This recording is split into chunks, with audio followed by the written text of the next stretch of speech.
எங்களுக்கு திருமணமாகி 18 ஆண்டுகள் ஆகிறது. 1991 ஆண்டு திருமணமானது. அது முதற்கொண்டு எங்களுக்கு பல ஆண்டுகளாக குழந்தைகள் இல்லாமல் இருந்தது.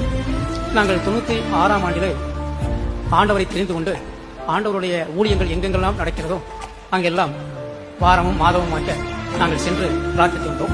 18 ஆண்டுகள் குழந்தை இல்லாமல் இருந்தது. நாங்கள் எவ்வளவோ மருத்துவங்கள் எல்லாம் செய்து பார்த்து விட்டோம். எந்தவித மருத்துவமும் பலனில்லை. குழந்தை உண்டானதே அவளுக்கு தெரியவில்லை. குழந்தை உண்டானதுக்குண்டான அறிகுறியும் அவளுக்கு தெரியவில்லை. எனது மனைவி தினமும் வேலைக்கு சென்று வந்தார்கள். ஆனால் அவளுக்கு எந்த விதமான அறிகுறியும் தெரியவில்லை. கூட வேலை செய்தவர்கள் என்ன வயிறு பெரிதாக இருக்கிறது, ஏதாவது விசேஷமா என்று கேட்டிருக்கார்கள். அப்படி ஒன்றும் இல்லை என்று சொல்லியிருக்கார்கள்.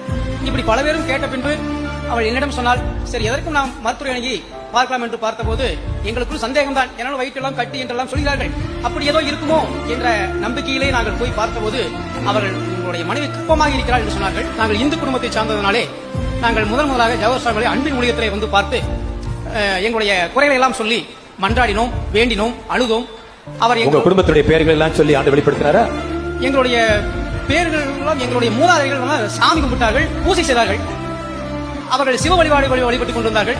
அந்த கட்டிலிருந்தெல்லாம் எங்களை விடுவித்து எங்களை முழுமையாக அப்படியே தனியாக இயேசுனுடைய ஊழியத்துக்குள் அழைத்து வந்து விட்டார். இதுதான் நடந்த ஒரு பெரிய அதிசயம்.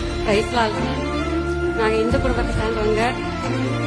பல ஆண்டுகள் குழந்தை இல்லாம எல்லா இடங்கள்லயும் பார்க்காத மருத்துவமனையில எல்லா இடத்துலயும் போய் ஒவ்வொரு முறையும் பரிசோதனை பண்ணும் போதெல்லாம் இப்ப நமக்கு நல்ல ரிசல்ட் சொல்லுவாங்க, இப்ப சொல்லுவாங்கன்னு எதிர்பார்த்ததெல்லாம் பொய்யா போயிட்டுங்க.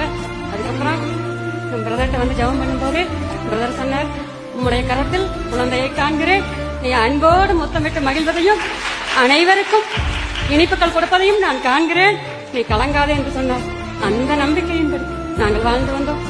எனக்கு குழந்தை உருவானதே தெரியவில்லை. 8 மாதங்கள் கற்பத்தில் கடவுள் அந்த குழந்தையை பாதுகாப்பாக வைத்திருந்தார். நான் தினமும் காலையில் 3 பேருந்து ஏறி வேலைக்கு செல்ல வேண்டும். அதேபோல் சாயந்தரம் 3 பேருந்து ஏறி வீடு வர வேண்டும். 7 மணிக்கு புறப்பட்டால் திரும்ப 7 மணிக்கு தான் வீடு வருவேன். அப்படியே வந்து 8வது மாதத்தில் தான் நான் மருத்துவமனைக்கு சென்றேன்.